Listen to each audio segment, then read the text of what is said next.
Deep work by Cal Newport. आज हम internet और सोशल मीडिया से घिरे हुए हैं। हम हर 15 मिनट में अपने फेसबुक में लॉग इन कर उनके नोटिफिकेशन चेक करते हैं। हम हर 10 मिनट में अपना फोन देखते हैं। ये सारी काम हमारा ध्यान समय समय पर भटकाते रहते हैं, जिससे हम उस काम को अपना पूरा ध्यान नहीं दे पाते जो हमारे लिए जरूरी है। ये किताब हमें बताती है कि किस तरह से हम इस समस्या से निकल सकते हैं। ये किताब हमें डीप वर्क में जाने के तरीके बताती है।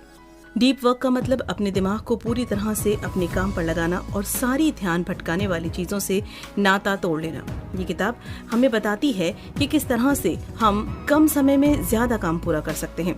इसे पढ़कर आप सीखेंगे हमारा ध्यान क्यों भटकता है, किन किन तरीकों से आप डीप वर्क में जा सकते हैं, किस तरह से आप अपने इंटरनेट या सोशल मीडिया की लत से छुटकारा पा सकते हैं। पहला सबक, एक साथ बहुत सारे काम करना सुनने में अच्छा लग सकता है, लेकिन असल में ये एक झूठ है। बहुत से लोग अपना काम करते रहेंगे और साथ में फेसबुक भी इस्तेमाल करते रहेंगे। उन्हें लगता है कि इस तरह से वे 2 काम एक साथ कर रहे हैं और अपना बहुत समय बचा रहे हैं। लेकिन यूनिवर्सिटी ऑफ मिनेसोटा की प्रोफेसर सोफी लेराय की स्टडी में कुछ और ही सामने आया है। सोफी ने 2 ग्रुप बनाए हैं। पहले ग्रुप से उन्होंने कहा कि वो कुछ पहेलियां सुलझाएं और बीच बीच में जाकर कुछ रिज्यूम देखें और उनके हिसाब से लोगों को नौकरी देने या ना देने का फैसला करें। दूसरे शब्दों में उन्होंने पहले ग्रुप को 2 काम एक साथ करने के लिए दिए, जबकि दूसरे ग्रुप से कहा कि वे सिर्फ पहेलियां सुलझाएं। इसमें सोफी ने देखा कि पहले ग्रुप के लोग जब एक काम को छोड़कर दूसरे काम पर जा रहे थे तो उनका दिमाग फिर भी पहले काम पर लगा रहता था, जिससे वे दूसरे काम पर ध्यान नहीं दे पा रहे थे। आसान शब्दों में, एक साथ बहुत से काम करने से काम की क्वालिटी कम हो जाती है। आपका दिमाग एक साथ 2 काम पर फोकस नहीं कर पाता और अगर आप ये जबरदस्ती करने की कोशिश करेंगे तो आपका दिमाग उलझ जाएगा। इसके बाद बहुत से लोग काम करते वक्त अपने कंप्यूटर में सोशल मीडिया के टैब खुले रखते हैं। जब भी कोई नोटिफिकेशन आता है तो वे जाकर उसे देखते हैं। ये भी आपके काम की क्वालिटी पर असर डालता है। 2012 की स्टडी में मैकिन्से कंसल्टिंग फर्म ने देखा कि एक औसत कर्मचारी अपने काम का 60% हिस्सा ऑनलाइन बात करने में बिता देता है।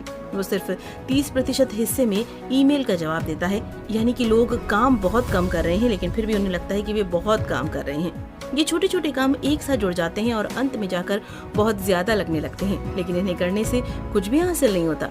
इसीलिए हमेशा एक बार में सिर्फ एक काम करने की कोशिश कीजिए। दूसरा सबक, अपने काम में पूरा ध्यान लगाने के लिए आप बहुत से तरीके अपना सकते हैं। अपने ध्यान को पूरी तरह से अपने काम पर लगा पाने के लिए आप बहुत से तरीके अपना सकते हैं। सबसे पहले तरीके का नाम है साधु का तरीका, जिसमें आप खुद को हर ध्यान भटकाने वाली चीज से एक साधु की तरह अलग कर लेते हैं और सिर्फ अपने काम पर ध्यान देते हैं। दूसरा तरीका बाय मॉडल तरीका, जिसमें आप अपने जरूरी काम के लिए खुद को एक समय देते हैं और उस बीच सिर्फ उसी काम को करते हैं, बाकी का समय आप दूसरे कामों को दे देते हैं। तीसरा तरीका है एक लय में काम करना। इसमें आप 90 मिनट के लिए पूरी तरह से अपने काम पर ध्यान लगाते हैं और फिर थोड़ा ब्रेक लेते हैं। साथ ही आप एक कैलेंडर की मदद से ये देखते हैं कि आपने कितना काम किया। अंत में आता है जर्नलिस्ट तरीका, जिसमें आप कोई भी खाली समय देखकर अपने काम पर चले जाते हैं और उसे करते रहते हैं। लेकिन इन सारे कामों में एक बात मिलती है, आप इस तरह काम करने की आदत बनाते हैं। आप अपने मूड के हिसाब से काम नहीं करते, बल्कि हर दिन का एक रूटीन बनाते हैं, जिस वजह से आप हर दिन अपना मूड खुद से बनाकर काम के लिए जाते हैं। खुद को भटकने से बचाने के लिए आप एक खाली जगह खोज सकते हैं या फिर अपने ऑफिस के बाहर एक डू नॉट डिस्टर्ब का बोर्ड लगा सकते हैं। आप खुद को भटकने से रोकने के लिए कोई भी तरीका अपना सकते हैं। इसके अलावा अपने फोन को स्विच ऑफ कर दीजिए। साथ ही अपनी सेहत पर ध्यान दीजिए। ये देखिए कि आप जो कुछ भी कर रहे हैं उसे रोज करें। अपनी सेहत का ख्याल रखिए ताकि आप अपने काम को हर रोज अच्छे से कर पाएं। तीसरा सबक, टेक्नोलॉजी के इस्तेमाल को कम कर दीजिए और अपने दिमाग को फोकस करना सिखाइए।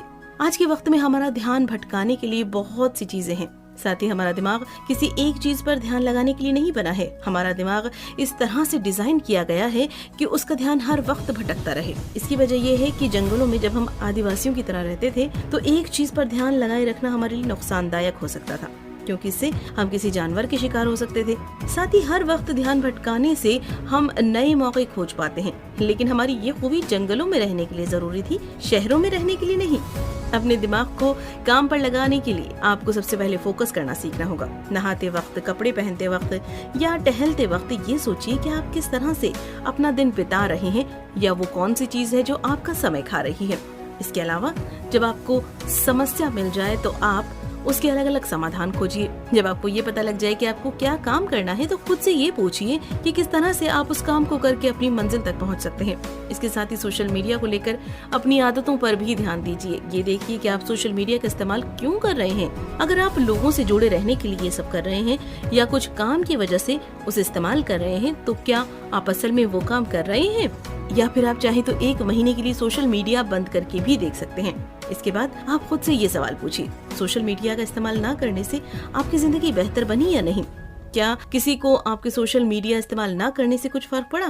क्या कोई ऐसा काम था जो उसे इस्तेमाल न करने की वजह से पूरा नहीं हुआ? इन सवालों से आपको जो भी जवाब मिले उसके हिसाब से फैसला कीजिए कि आपको सोशल मीडिया का इस्तेमाल करना चाहिए या नहीं।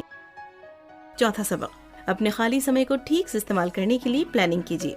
जब हम दिन भर के काम से खाली होकर घर पर पहुंचते हैं तो हम इतने थके होते हैं कि हमारा कुछ भी काम करने का मन ही नहीं करता, लेकिन फिर भी हम टीवी देखने के लिए या इंटरनेट इस्तेमाल करने के लिए समय निकाल लेते हैं और वो सारे काम करने का हमारा मन करता है। ये सारे काम करने के बाद हम और भी थक जाते हैं और फिर हमें रात को अच्छे से नींद भी नहीं आती।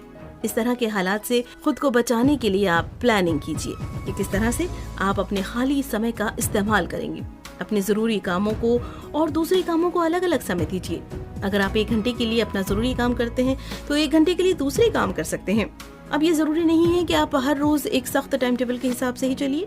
यहाँ पर हमारा मकसद है ये तय करना कि आप किस तरह से अपने खाली समय का इस्तेमाल कर सकते हैं। इसके लिए आपको ये भी प्लान करना होगा कि आप अपनी शाम को हर रोज क्या करेंगे या फिर छुट्टी के दिनों में क्या काम करेंगे। खुद को एक काम पूरा करने के लिए एक समय दीजिए और उस समय के अंदर उस काम को पूरा करने की कोशिश कीजिए। इस बीच अपने फोन को बंद कर दीजिए और ईमेल चेक करना छोड़ दीजिए। इसके अलावा कुछ दूसरे कामों को करने के लिए भी समय निकालिए ताकि आप अपने दिमाग को फ्रेश कर सके।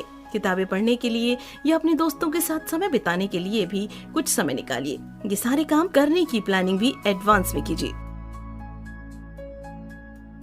कुल मिलाकर आज के वक्त में बहुत से लोगों का मानना है कि वे एक साथ 2 काम कर सकते हैं, लेकिन ये गलत है। आपका दिमाग एक बार में सिर्फ एक ही काम पर ध्यान लगा सकता है। इसीलिए अपना जरूरी काम करते वक्त इंटरनेट या सोशल मीडिया का इस्तेमाल मत कीजिए। अपने दिन को प्लान कीजिए ताकि आप अपनी खाली समय का इस्तेमाल अच्छे से कर पाए। क्या करें? अगर आप दिन के अंत में पूरी तरह से थका हुआ महसूस करते हैं तो इंटरनेट को कम इस्तेमाल कीजिए। अपनी डायरी में ये लिखिए कि आप दिन में कब कब इंटरनेट का इस्तेमाल कर सकते हैं। इसके बाद सिर्फ इस दिए गए समय में ही इंटरनेट का इस्तेमाल कीजिए। इस तरह से आप अपनी इस आदत पर काबू पाएंगे। बहुत बार ऐसा होता है कि जब हम खुद को एक समय देते हैं इंटरनेट का इस्तेमाल करने के लिए, लेकिन हम अनजाने में कुछ ज्यादा देर तक उसे इस्तेमाल करने लगते हैं। लेकिन अगर आप दिन के एक दिए गए समय में ही इंटरनेट इस्तेमाल करेंगे तो आप पाएंगे कि आप पहले से बेहतर काम कर पा रहे हैं।